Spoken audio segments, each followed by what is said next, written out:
My family told everyone I was dead until my twin sister got sick and needed my organs. You owe her this, my mom pleaded. I said, no. You owe me 18 years. Then I pulled out my phone, hit play, and watched them all listen to the message my sister left before the truth came out. I never thought I'd step foot in my hometown again. If it weren't for the message, I wouldn't have. Even as I drove down the familiar streets, past the gas station where I used to buy candy as a kid, past the church where my mother used to drag us every Sunday, past the neighborhood where I had my first kiss, I felt like a ghost. Like someone passing through a life that was no longer mine. It had been 18 years. 18 years since I packed my bags and walked out of that house for the last time. 18 years since my parents looked me in the eye and told me I was no longer their son. 18 years since my twin sister, Harper, stood in the doorway and said nothing. I had made peace with it a long time ago. Or at least, I thought I had. But then I got the voicemail. A single, shaky message that changed everything. Asher. If this is really you, I don't know if you'll even listen to this, but please. I need to talk to you. It's about our family. It's about me. I'm sorry. Please call me back. I knew that voice. Harper. The sister who, for all I knew, had been perfectly fine living in a world where I didn't exist. The sister who, according to my mother, had wanted me gone. I should have ignored it. Deleted it. Pretended it never happened. But I didn't. I called her back. She picked up on the first ring. Asher. Her voice cracked. She sounded like she had been crying. I need to see you. And against my better judgment, I went. The hospital smelled like antiseptic and bad memories. I hated places like this. Too many reminders of the nights I spent lying awake in cold beds, wondering why no one wanted me. Wondering why my parents never came looking for me. But as I walked down the sterile hallway toward Harper's room, something heavier settled in my chest. Something dark and ugly and full of questions I wasn't ready to ask, and then I saw her. She looked small. Harper had always been the bright one, the golden girl, the one who could do no wrong in my parents' eyes. But now, she was pale. Fragile. Sunken into the bed with dark circles under her eyes and 4 lines running from her arm. For a second, I almost felt something close to concern. And then I saw them. Sitting by her bedside. Margaret and Stephen Keaton. My parents. The 2 people who erased me. My mother gasped the moment she saw me, her hands flying to her mouth like she had just seen a ghost. And maybe, in a way, she had. Asher? She whispered. My father just stared, his face unreadable. I clenched my fists. I should turn around and leave. I should walk away and never look back. But then Harper sat up, her eyes brimming with tears. You came. And that was when I knew something was very, very wrong. I crossed my arms, keeping my voice flat. What do you want, Harper? She swallowed hard. I'm sick. I let out a short, humorless laugh. Yeah. I can see that. It's my kidneys, she admitted, glancing down at her hands. They're failing. I need a transplant. I froze. And just like that, everything clicked. The phone call. The sudden desperation. The fact that, after 18 years, they finally decided I was worth looking for. They weren't here for me. They were here for my kidney. I stared at them, waiting for one of them to say something, anything, that would prove me wrong. That would show me I was being paranoid, that this was all some awful misunderstanding. But then my mother reached for my hand, her face crumbling into a desperate, pleading expression.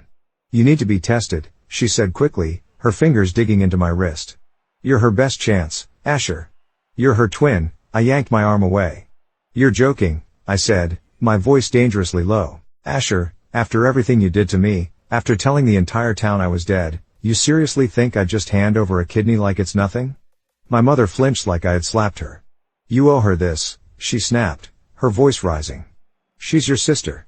No matter what's happened, she's still your blood. I laughed. I actually laughed. Because it was so goddamn ridiculous that I didn't know what else to do. No. She stiffened. No? No, I said again, firmer. You owe me 18 years. Something dark flickered across my father's face. We did what we had to do, he said, his voice measured. You were ruining this family, Asher. There it was. The truth. Ruining. That was the word he used when he caught me kissing a boy in our backyard at 17. That was the word he used when he grabbed my suitcase and tossed it onto the front lawn. That was the word my mother echoed when she stood beside him and said, You are not our son anymore. And now? Now, they wanted me to be their son again. Because my kidney was convenient. I reached into my pocket and pulled out my phone. You know what's funny? I asked, scrolling through my messages. Harper called me before you did. My mother's face paled. She what? Yeah, I said, pressing play on the voicemail. And as Harper's own voice filled the room, I watched their expressions shatter. I know what they did to you is wrong. I know they told everyone you were dead, but I never wanted that, Asher. They made me lie. They made me pretend you never existed. I should have fought harder for you. I should have tried to find you. I was scared. I was weak. But I never wanted this. I understand if you hate me. But I need you to know the truth. Silence. Complete, suffocating silence. Harper's eyes were wide, full of something close to panic. My mother looked like she was about to collapse. My father's hands curled into fists. I took a slow, steady breath. You lied about me being dead, I said, my voice eerily calm. Harper let out a broken sob. I was a kid, Asher. They told me it was the only way.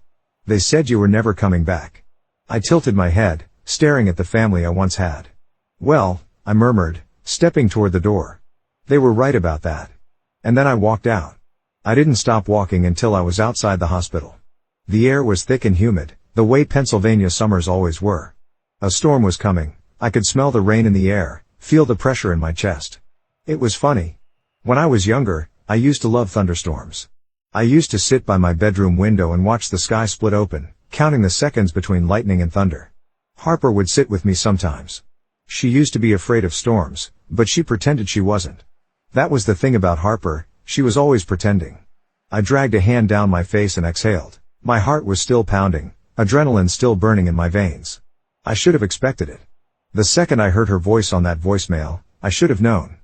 But some stupid, hopeful part of me, the part that still remembered what it felt like to have a twin sister, to have a family, thought maybe, just maybe, she actually wanted to see me. Not because she was dying. Not because she needed something from me. But because she missed me. I should have known better. My phone buzzed in my pocket. For a second, I thought about ignoring it, but something told me I shouldn't. When I pulled it out, I saw a new message. From Harper. Please don't go. I need to talk to you. Alone. I stared at the words, my thumb hovering over the screen. I should block her. I should get in my car, drive away, and never look back. Instead, I found myself typing a response. Where? Her reply came almost instantly. There's a diner down the street. Meet me in 20 minutes? I hesitated. I didn't know her this. I didn't know her anything. But against all logic, I found myself slipping my phone back into my pocket and heading toward my car. The diner was almost empty when I walked in. It was one of those old, greasy places that hadn't changed in decades, red vinyl booths, a flickering neon sign in the window, the smell of burnt coffee and cheap bacon. I had been here before. A long, long time ago. Harper was already sitting in a corner booth, her hands wrapped around a cup of coffee. She looked even worse under the fluorescent lights, pale, hollowed out, like she was barely hanging on. She looked up when I approached, her eyes flickering with something I couldn't name. I wasn't sure if you'd come. Neither was I admitted, sliding into the seat across from her. For a moment, neither of us spoke. The silence between us was thick, years of unspoken words hanging in the air. Finally, Harper cleared her throat. I know you probably hate me, she said, her voice barely above a whisper. I said nothing. And I don't blame you. If I were you, she swallowed hard. I wouldn't forgive me either. I leaned back against the booth, arms crossed. So why did you want to meet? She exhaled shakily, staring down at her coffee. Because. I need you to know the truth. All of it. I stiffened. What truth? She licked her lips, hesitating. And then she looked up at me, her green eyes full of something that almost resembled guilt. Mom and Dad didn't just tell people you were dead. A chill ran down my spine. What do you mean? Harper took a deep breath, her fingers tightening around the cup like she needed to hold on to something. I mean, they made sure no one could ever find you. My heart skipped a beat. Explain. She hesitated. Do you remember Mark and Janine? Our neighbors? I nodded slowly. They were nice enough. I used to mow their lawn for extra cash when I was a kid. A few years after you left, they ran into me at the grocery store. Mark asked how you were doing. She let out a humorless laugh. I wasn't supposed to talk to them. I wasn't supposed to talk to anyone about you, but I slipped up. I told him I didn't know. And? Harper met my gaze, her throat bobbing. The next day, Mom and Dad called me into the living room. Mom was crying. Dad was furious. They told me if I ever mentioned your name again, If I ever so much as hinted that you were still alive, I'd be dead to them too. My stomach twisted. And you believed them? She shook her head. I didn't just believe them, Asher. I was scared of them. The realization hit me all at once. They threatened you. Harper nodded. They did more than that. They made sure no one would ever ask about you again. I clenched my jaw. How? She swallowed hard. They didn't just tell people you were dead, Asher. They showed them. I froze. What? Harper squeezed her eyes shut for a second, like she was bracing herself. They held a funeral for you. I couldn't breathe. The room around me blurred, my ears ringing. What the HLL are you talking about? A fake funeral, Harper whispered. They had a service. A closed casket. They told people you died in an accident out of state. They even had an obituary published in the paper. My hands were shaking. I curled them into fists, pressing them against the sticky table to steady myself. You're lying. I wish I was. My mind was spinning. A funeral. A fake goddamn funeral. I wasn't just erased. I was buried. I shot up from the booth so fast that the table rattled. Harper flinched. Asher, please, you expect me to believe this? You expect me to believe they went that far? I know it sounds crazy, but it's the truth. Prove it. Harper hesitated. And then, slowly, she reached into her bag. She pulled out a folded piece of newspaper. I snatched it from her hands, my pulse pounding as I unfolded it. And there it was. A yellowed obituary, printed in the Chestwick Gazette. My name. My birthday. And a single, gut-wrenching sentence that made my stomach drop. Asher Keaton, beloved son and brother, passed away tragically at the age of 17. He will be deeply missed. I couldn't move. Couldn't think. I told you, Harper whispered. They made sure no one would ever come looking for you. I looked at her. And for the first time in 18 years, I felt something new. Something sharp. Something dangerous. I wasn't just angry anymore. I wanted revenge. I stared at the obituary, my hands gripping the paper so tightly that my knuckles turned white. The words blurred as my breathing grew uneven, my pulse hammering in my ears. My parents hadn't just disowned me. They hadn't just cut me off. They buried me. They told the world I was dead. My stomach churned, my vision tinged with red. It was one thing to be rejected, to be cast aside like I never existed. I had spent years making peace with that. But this? This was something darker. Tell me everything, I said, my voice rough, barely above a whisper. Harper hesitated, her fingers tightening around her coffee cup. Asher, no more half-truths, I cut her off. No more excuses. No more bullshit. Tell me everything. From the beginning. She exhaled shakily, looking down at her lap like she couldn't bear to meet my eyes. It started the night you left, she admitted. After Dad threw you out, I tried to talk to them. I asked them what we were supposed to tell people, what I was supposed to say if anyone asked about you. I could still remember that night like it had happened yesterday. My father's face, twisted in disgust. My mother standing beside him, silent but complicit. The way the porch light flickered as I took one last look at the only home I had ever known. Mom wouldn't stop crying, Harper continued, her voice quiet. But Dad. He was different. He was calm. Colder than I had ever seen him. He said, Asher is gone. As far as this family is concerned, he never existed. And then he looked right at me and said, do you understand me, Harper? My jaw tightened. That sounded exactly like him. I didn't understand what he meant at first, she continued, her eyes glassy. Not really.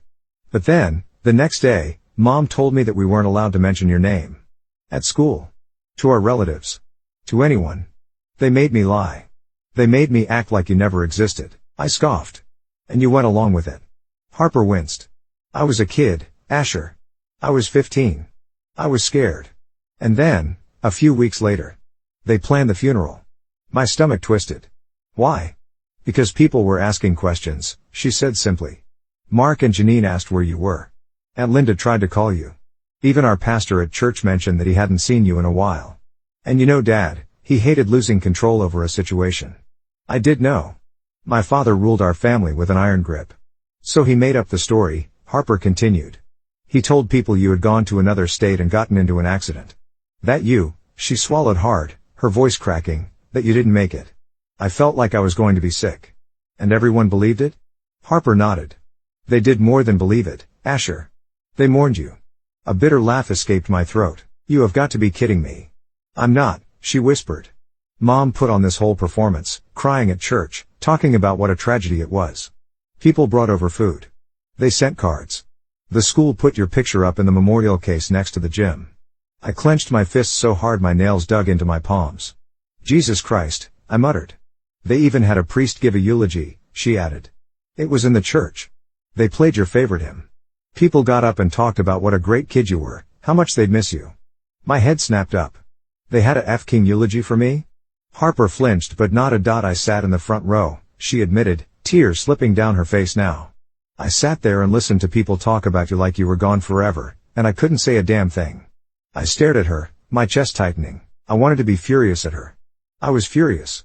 She had stood there, surrounded by people who claimed to have loved me, and said nothing. She had let it happen.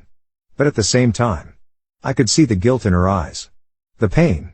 The years of silence weighing on her like a chain she had never been able to break. I exhaled sharply, raking a hand through my hair. And you never tried to reach out? Not once? I wanted to, she said quickly. I swear, Asher, I wanted to. But I was scared. They kept such a tight leash on me, and I was just a kid. And then time passed, and it felt like it was too late. I shook my head. Too late? It's never too late to tell the truth, Harper. But you didn't, did you? You just lived your life, while I spent years wondering why my own family never came looking for me. I know. Her voice was thick with emotion. And I'm sorry. I am. But when I got sick, when I was in that hospital bed, all I could think about was you. About how I never got to tell you the truth. About how you deserve to know.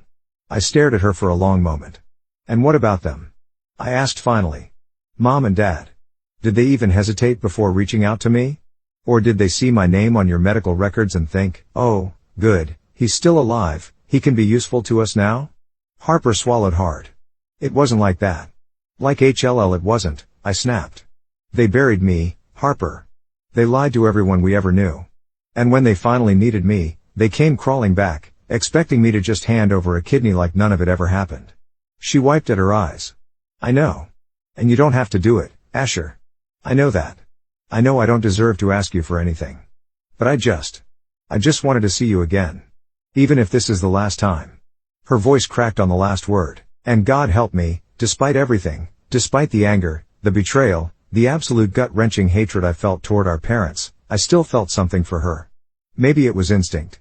Maybe it was some long-buried twin connection I thought had died years ago. Or maybe I was just too tired to hold on to the rage anymore. I let out a slow, shaky breath. I don't know what you want from me, Harper. Nothing, she said quickly. I just want to talk. Please. I hesitated. Part of me wanted to get up and leave. To walk out of this diner and never look back. But another part of me, the part that spent 18 years wondering why, needed answers. Needed closure. And maybe, just maybe, needed revenge. So I stayed. For now.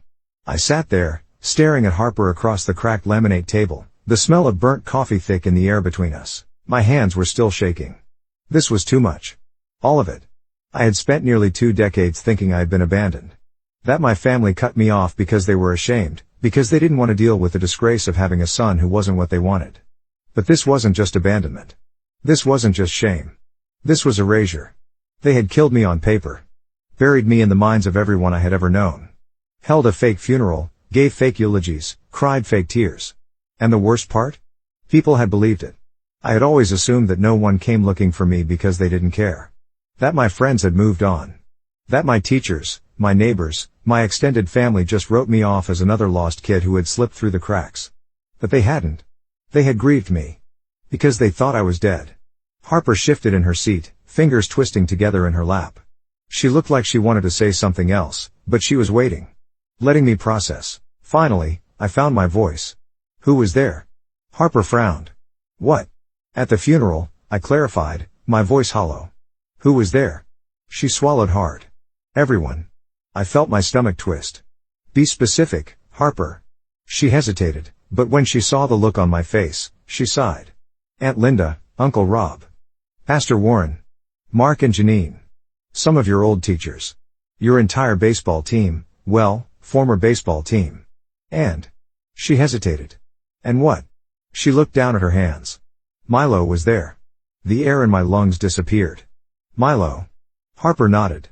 Yeah. Milo Reyes. My first kiss. My first love. My best friend. The boy I had spent years trying to forget. I clenched my jaw so hard my teeth ached. Did he speak? I asked. Harper hesitated. Harper. She exhaled. Yeah. He did. My throat felt tight. What did he say? She bit her lip. He cried. He got up there and talked about how you were the kindest person he'd ever met. How you were always looking out for other people. How, she stopped herself, watching me carefully. How what? I demanded. She looked nervous now, like she wasn't sure if she should say it. Harper, I snapped. She sighed. He said he loved you. I felt like someone had punched me in the gut. I sat there, frozen, while her words settled deep in my chest, cracking something open I had tried to keep locked away for years. Milo had stood up at my funeral and told a room full of people that he had loved me. And I had never even known. I forced myself to breathe. Where is he now? Harper hesitated. I don't know. Bullshit. She flinched. I swear, Asher. He left town a few years after. After everything. I don't know where he went. I don't know if he ever came back. I stared at her, searching for any sign of a lie. But I didn't see one. Milo was gone. Just like I had been. I leaned back in the booth, my head pounding. This was too much.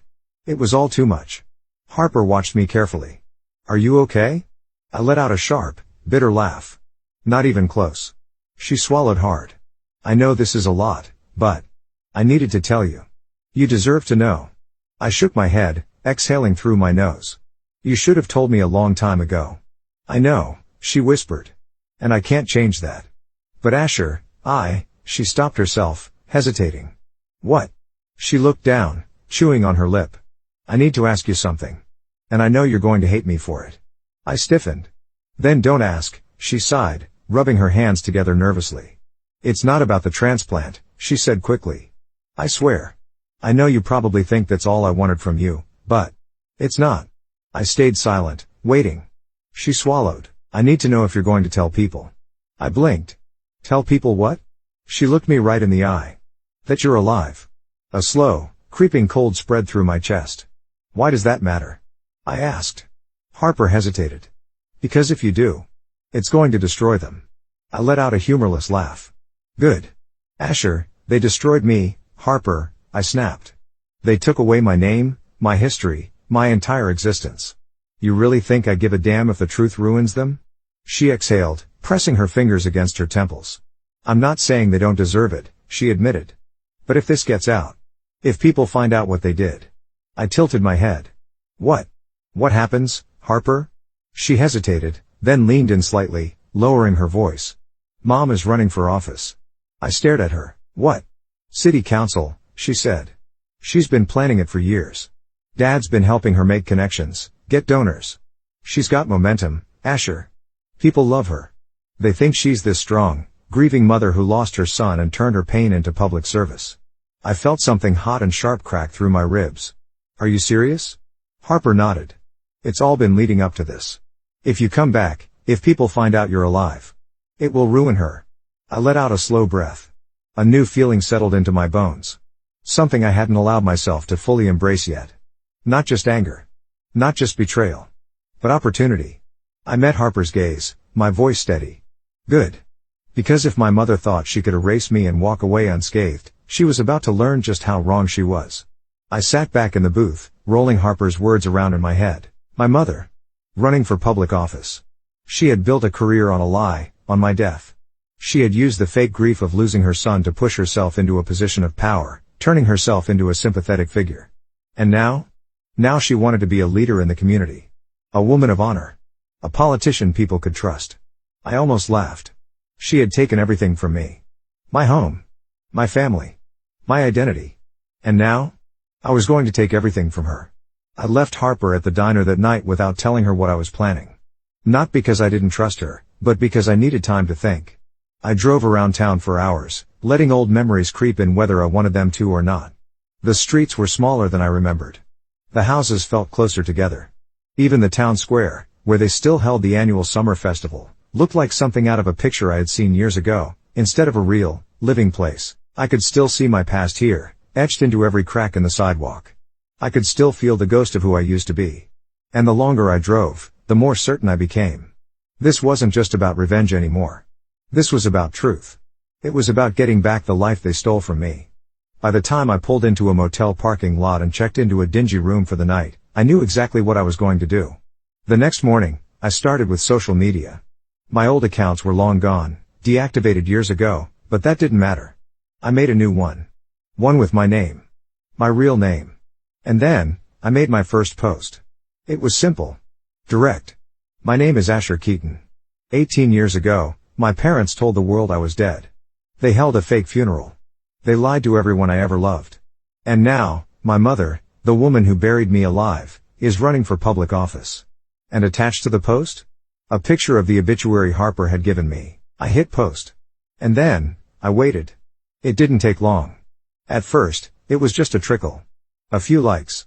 A couple of comments. Then, within an hour, hundreds. By noon, thousands. People were shocked. Angry. Some of them remembered me, old classmates, old neighbors. Some of them had been at my funeral. And all of them had questions. I didn't stop there. I sent an email to a local news station. Then another. Then another. I wanted them to pick up the story. I wanted my mother to be forced to answer for what she had done. I wanted the truth to come out.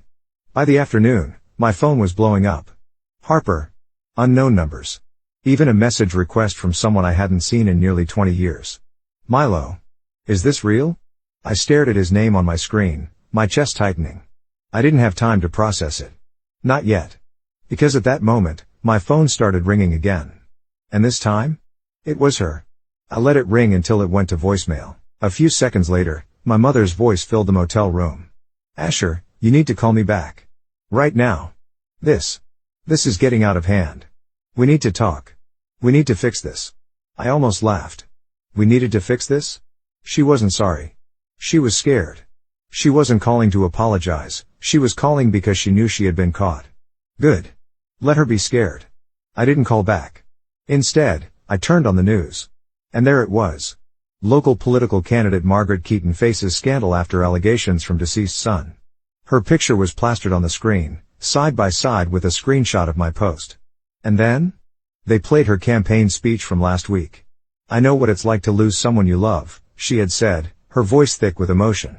I have experienced the greatest loss a mother can endure, the loss of a child, and through that pain, I have learned the value of community, of truth, of honesty. I turned off the TV before I could throw the remote at it. Honesty. She wouldn't know honesty if it slapped her in the face. But now? Now, the whole world knew exactly what kind of person she was. And she had nowhere to hide. By the end of the week, everything had fallen apart for her. Donors pulled their funding. The press was relentless. People she had known for decades, friends, colleagues, even family, turned on her. And when a reporter finally cornered her outside her campaign office, demanding to know if the accusations were true, she panicked. She fumbled through some half-assed excuse about miscommunication and family struggles, but it wasn't enough. Because people weren't stupid. Because I wasn't a secret anymore. Because I was alive. By the time she held a press conference, it was too late. I deeply regret any misunderstanding that has come from this situation. I turned off the live stream. Because I had one. Harper called me later that night. It's over, she said. She dropped out of the race. I exhaled, closing my eyes. Good. Harper was quiet for a long time. Are you okay? I thought about it. For years, I had convinced myself that I didn't need closure. That I didn't need to look back. That the past was better left buried. But the truth was? I had been waiting for this moment for 18 years. I opened my eyes, looking out at the dark sky. Yeah, I said finally. I think I am. A week later, I was packing up my motel room when I got a knock at the door. When I opened it, my breath caught in my throat. Milo. Older. Taller. But still him. For a long moment, neither of us spoke. Then, he let out a shaky breath. I went to your funeral, he said quietly. I swallowed. I know. His throat bobbed. I meant what I said that day, you know. About loving you. I clenched my jaw, my heart aching. Why didn't you ever leave? I asked. Why did you stay in that town, knowing what they did? He gave me a sad smile. I was waiting for you to come back. My chest tightened. I stared at him, unsure of what to say. And then, finally, I did the only thing that made sense. I pulled him into a hug. He didn't let go. And for the first time in 18 years, neither did I. الغنوة اللي جاية دي حضراتكم هقولوها معايا، يعني انتوا رغبتكم، بس انتوا اول ما هتسمعوها هتعرفوا. انما انا عايز اقول لكم هي كلمات مين. هي كلمات الدكتور مدحت العدل والحان خالد حماد وتوزيعه برضه. هنغنيها اول ما تسمعوا الدخول، هتغنوا معانا على طول.